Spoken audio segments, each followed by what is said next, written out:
welcome to another episode of the Out of Office Club.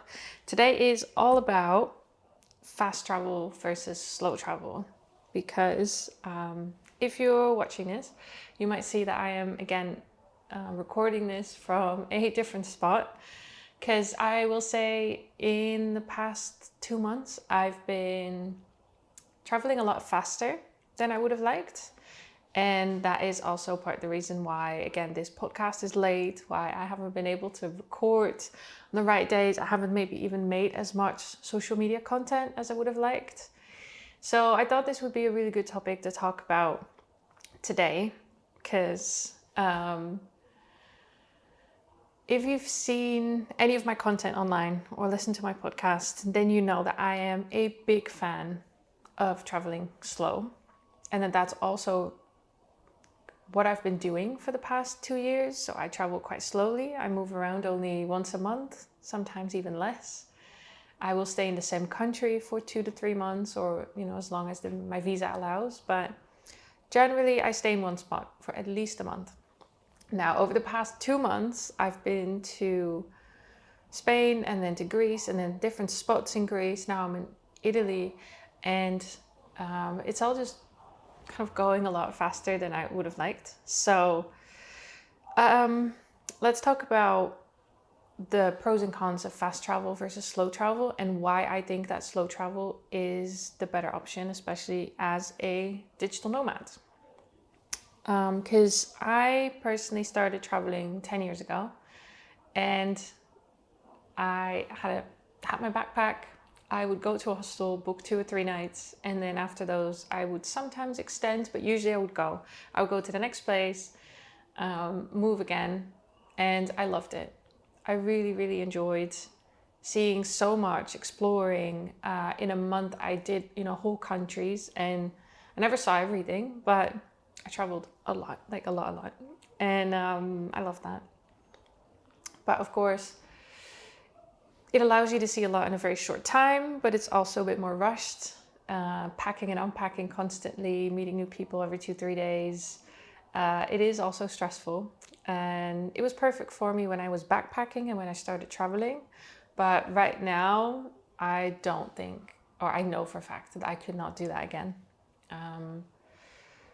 People, when I tell them I travel full time, or even generally on social media as well, they think that all of my days are full of adventure and I do something amazing every day, and that, to be honest, is just not, it's not true. Of course, on social media I mainly post the cool things that I do whenever I go and I explore, but that is usually in the evenings or on the weekends. So my Monday to Friday are very boring because, keep in mind, I am working. And when I was backpacking, I didn't combine work and travel. So it was very easy for me to move around a lot and just not care so much if I had a bad night's sleep, or if the hostel was noisy, or, or even if I had good Wi-Fi or not, it just didn't matter so much. While right now, I care a lot more about where I'm staying, if it's comfortable or not. I have a lot more routine. Monday to Friday, I generally just work. I don't really do much. Yeah, in the past 2 months have just been a bit chaotic. I've made less posts than I wanted to. My podcast has been late. Like I just said, it's just been a bit more chaotic. So when I slow travel, and I think a lot of digital nomads do this, for each person it depends a bit what they prefer and how long they like to stay. I know digital nomads that stay in one place for 6 months if their visa allows it, or they even get like digital nomad visa, so that they can travel even slower. And I also know a couple that travel a bit faster. Personally, I go every 1 to 3 months to a different place, and this really, really allows me to kind of settle in a place. It allows me to build my routines, like the gym, supermarket. Usually have my own kitchen so I can cook. And it also allows me to make friends that I then really get to know over the next 2-3 months. And I don't feel as much pressure. I think a lot of people experience that when they go and travel. They think, oh, I have to see everything, and I'm, in a rush, and I've only got this much time. And because you travel, or because I then travel so slow, I don't have that. There's no rush for me. I just kind of arrive. I take my time. I usually don't even do anything the first 2 to 3 days before I actually start exploring. And I think that's what makes traveling a bit more fun, especially because you're combining it with work. If you're not working, sure, travel as fast as you like. It doesn't really matter. But if you're working, make sure that you do take some time to stabilize, create your routines. Plus, not to mention, traveling fast is just there's a lot of stress. Traveling is amazing, but even just like last week, I was talking to a friend about how I had to get from Kalamata in Greece, where I was staying, but I had to first take a bus to Athens, and then from Athens I had to fly to Rome, and from there we still had to drive. And I was like, I love traveling, but I don't always love the travel part, like just the stress that comes with traveling. I mean, I absolutely love it as well, but it is stressful. Like, I love traveling, but I also don't like it, if that makes sense. And I love arriving in a new place and setting everything up, and that being my home for the next 2-3 months. But then I do want to have the time to actually make it feel like home. I feel like, okay, I know the area, I know some people, I've got my friends, I've got my routines, and traveling fast just doesn't give you that. And truly, the most stressful part of traveling is the traveling. There's nothing more stressful than trying to make your flights and make your trains and figuring out public transport. And then once you've arrived, it feels like you can like relax. And I don't want to have that feeling every couple days. Even just in the past 2 months, moving around every 2 weeks or so has been personally too much. I just don't enjoy that as much anymore. Then something else. Because I travel slower, honestly, it generally is cheaper. So yes, I travel full time. I don't, I don't have a break. I don't stop, let's say. But just because I travel so slow, it makes it cheaper. Because booking an Airbnb for 2 nights can be as expensive, or for 3 nights, 4 nights, can be as expensive as booking an Airbnb for a month. So you generally get discounts for booking something long term, whether that is on Airbnb or on Booking, or there's many other platforms that offer you a long term price, or that even only rent out long term apartments that are generally cheaper, because you're not paying 100 euros a night, because that would be outrageous. So I also save some money there on, I think, accommodation, which in many cases is the most expensive part of my travels. And because I don't know about you, but I am not a great traveler in terms of planning. I am lazy. I usually am just a bit chaotic. So whenever I have travel days, I generally do tend to spend more money than if I would just be at home. Because if I'm at home in my Airbnb, I go to the grocery store, I cook, I live relatively cheaply. I don't spend that much money. But then when I have travel days, because I'm not very organized, and usually, well, let's say I'm also a bit spoiled probably, I'll go to the airport and then eat there, which of course is so expensive. Is that unnecessary? 100%. Can you do that cheaper? For sure.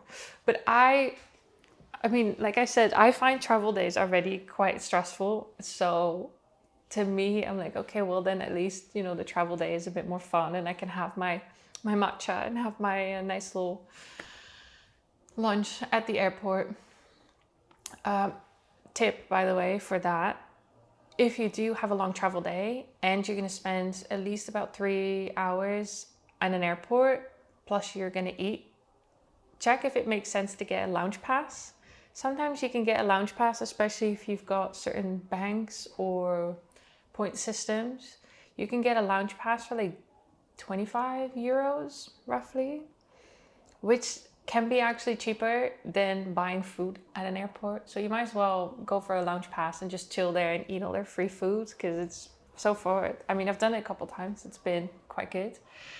Some lounges you can even shower and relax. You can charge everything. It's just a bit more luxurious. Plus, it makes, I think, traveling fun if you can go to a lounge. I've only done it a couple times, but still, that is a random tip. But yeah, that makes traveling also more expensive. And the more of those travel days I have, the more money I'm going to spend. So at least for me, it's also more economic to not have that many travel days and to only do that every 2 to 3 months.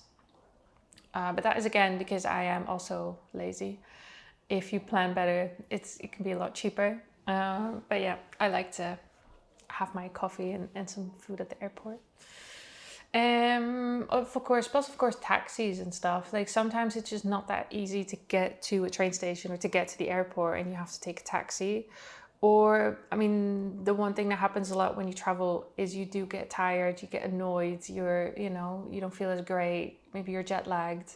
And then it's a lot easier to just spend a bit of extra money to make it more comfortable for yourself.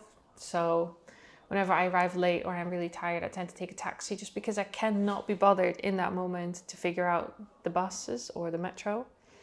But yeah, that all adds to these costs that you don't really see, that are definitely not necessary, but I make them because in my mind it's worth it, and in that moment. But so yeah, then traveling slower, it actually does save me a lot of money, and I think it makes traveling so much, or can make it so much cheaper. You create your routines, you can cook yourself, you're in one place for a longer time, so you actually also get better at figuring out where to eat cheaply or what to buy that is not too expensive. And I think it makes sense. While if you move super fast, you need more transportation. You'll eat more on the road, which is not always the cheapest. More things can go wrong as well, which add to the costs. And again, booking something for a night or two is generally just a lot more expensive than if you would book it for a month. And to me, moving too fast, like right now, like I am tired. I hope I don't look like it too much, but I am tired. It's been so much moving, and I love it because I get to see so much, but it's also stressful. And even then, finding time to work has been tough. Or then you finally sit down and work and you're like, oh, but there's still so much to do. And the rest of my days are still so busy, because in the last 2 months, I haven't had many days where I did nothing. I was either in a co-living, which meant that you're constantly quite social. Of course, socializing with people, or you're working, or you're going to different activities or events. And only last week, when I was in Kalamata in Greece, it was a bit more relaxed, because I was there also with a friend, and we just had our own Airbnb for 2 weeks. So it was more relaxed, but even then I was not on my own, because I was there with a good friend of mine, which was, amazing. But I haven't really had time to be alone, I think, and to do nothing. And while I love meeting people and being around people, that it can get a bit exhausting. Of course, that depends also what kind of person you are, but I do generally really need my alone time and to just do nothing for an evening or a day even. And I feel like you don't really get that, or maybe you also don't even take that much time to do nothing, because you're only there for such a short time. So you feel like you constantly have to go and explore and do something. And I think that that's not sustainable. I think that's the other part of kind of the fast travel versus slow travel. Slow travel is just so much more sustainable. This is the way I'm traveling now. I feel like I can do this for years. It is relaxing, it's slow, it's not stressful. If I'm, it's not often that I miss out on something or have the idea that I have to rush and be quick. I just take my time, and, if I want to do nothing, I can do nothing, because there's no pressure behind it. While I think fast travel is great if you're only traveling for maximum 6-7 months, I would say. I remember my first backpacking trip I did was 6 months, And the last week or two, I was so incredibly tired. I could not wait to go back home and to actually relax for a little bit, because there weren't many days where I felt like I had the time and the luxury to do nothing. While now I have to say I do that quite often. Like I said, I can be, quite lazy and I think everyone has those days, whether you travel or not, or whatever your life looks like. There's just days where you don't want to do too much and you want to stay at home, maybe just work from home, watch a movie and do nothing. And slow travel allows me to do that. Again, I think it is cheaper. I enjoy it more. The people I meet, I get to know them a lot better. Especially with the backpacking. In those 2-3 days, you can't actually get to know anyone very well. And the longest I stayed in one place then was maybe a week, if I really, really enjoyed the place. And now I get to know people for 2 or 3 months, and that's also usually when they start to travel somewhere else, because I of course meet a lot of other travelers and digital nomads. But actually 2-3 months is a good amount of time to really get to know someone, to get to know the place, to get to know even maybe some locals, because that is probably the most challenging thing, is to actually get to know any locals. But the longer you stay somewhere, the more connected you are with the people around you. So I am a big fan, again, of slow travel, and that's why I think I'm also so tired. But luckily I will have the next 2 months to slow down a little bit more, to relax a bit more, to stay in one place a bit longer. So I hope to be a bit more in my own kind of routines and rhythm than I have been over the past 2 months. Although again, I'm not complaining, because I had a great time. I absolutely enjoyed it. But that makes it stressful, I think. So yeah, if you have been thinking about traveling, and especially long term, definitely figure out how much time you want to spend in each places. And I would highly recommend, anytime you book anything, to book it for a month. Not more, but definitely also not less. Because I even felt in Greece, having that place in Kalamata for 2 weeks, it just wasn't enough. It still went by really fast. It still didn't feel like I had the time to really create any type of routine. I also didn't want to, because I felt like, oh, but I'm leaving again in 2 weeks. Maybe just in my mind, it's too quick. I highly recommend booking something for a month, because then you get to take advantage of that long-term booking. So generally you get a discount. It is long enough to see the city that you're in, or the area, but also not too quick where you have to move again. And then if you like it in that city, you can find something else for a month. Of course, it's not likely that you can then stay in the same apartment for another month, but personally, that's never bothered me. I have no problem then moving to another Airbnb.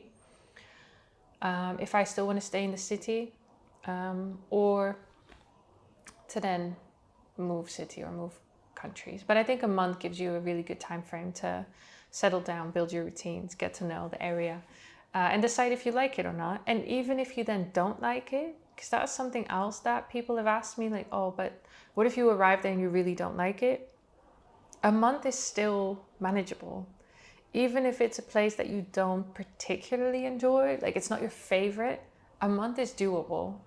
I've, at least so far, not yet been anywhere that I really disliked so much that I left early. Usually, I don't know, you also just, you make it work. And even if you only meet one nice person, you'll probably have a great time wherever it is that you are. And even if you meet no one, I have been in places where I didn't meet many people, and then I just decide, okay, well, this month, it's not so much about connection, and I'll focus more on doing my own thing, or I go to the gym more, or I work harder, or I think in the end it's all about balance anyway. And some months are more about finding friends and finding that community, and other months are then maybe more for relaxing or working, and as long as I think you have that flexibility and that mindset, you'll never really end up in a place that you don't like. And absolute worst case scenario, I mean, that's why you're a digital nomad, right? Like, that's why you like traveling. So because you are flexible, and if it's really, really that bad, you can move. You'll lose money and it will suck, but that is possible. I think too many people feel like they would be stuck somewhere or stuck in a situation they don't want to be, or in a place, which is, I think, ironic given the fact that this lifestyle actually allows you to not be stuck anywhere. And if you don't like it, you can leave. Which I know is easier said than done, don't get me wrong. But yeah, I just don't, for me, there's not really a downside to traveling slowly, apart from the fact that you maybe see a bit less, but I personally don't mind. I'd rather have this as a sustainable lifestyle. And the whole part that makes it sustainable is traveling slow, so I can focus on work and actually build a bit of a home and a routine for myself.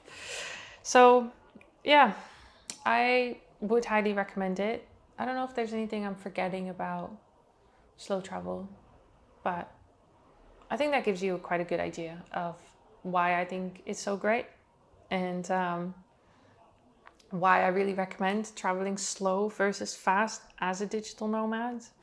And again, I know people that travel or that stay in the same place for 6 months, which to me is too much. I will say after 2-3 months, I want something different. I want to see a different city or a different culture. Yeah, even if I really, really enjoyed the place, after about 2-3 months, I'm noticing that I'm getting a bit bored and I want to see something different. Last year I was in Japan for 3 months and I absolutely loved Japan. Still, after 3 months, I was like, okay, I've had enough now. Like I've tried all the food. I've met lots of people. I have seen a lot of the culture. And have I seen everything? Definitely not. And would I want to go back right now? Yes, definitely. Loved it. But 2-3 months for me is enough. Then I want to go. Also, not even just a month in Greece. I was like, okay, I've had enough. I want to go. So sometimes I get that a bit sooner than other times, but yeah, I think slow travel is the best. It is already late. I'm already late with this podcast anyway, which I'm just gonna blame on my poor planning and fast travel. So this is, I think, also a bit of a shorter episode. But if you have any questions about slow traveling versus fast travel, how I organize anything else, or maybe I forgot to mention something, then just comment below or send me a DM on Instagram. I really enjoy seeing all of your questions. Also on my video from last week about safety, I got some really, really good questions, which I really appreciated, because I have my style of traveling that fits me. And I know people do this in so many different ways. So it's always good to answer any questions about this or any concerns, and hear how other people are doing it. So if you have a different way of traveling or concern that I didn't mention, then definitely let me know. Wherever it is that you're watching or listening, just comment there, or again, DM me on Instagram. If you enjoy my podcast, then don't forget to rate, subscribe, like, whatever it is. It does really help, and I really enjoy kind of seeing it grow a little bit. That is it for this week. So then I hope to see you again next week. Thank you so much. Bye bye.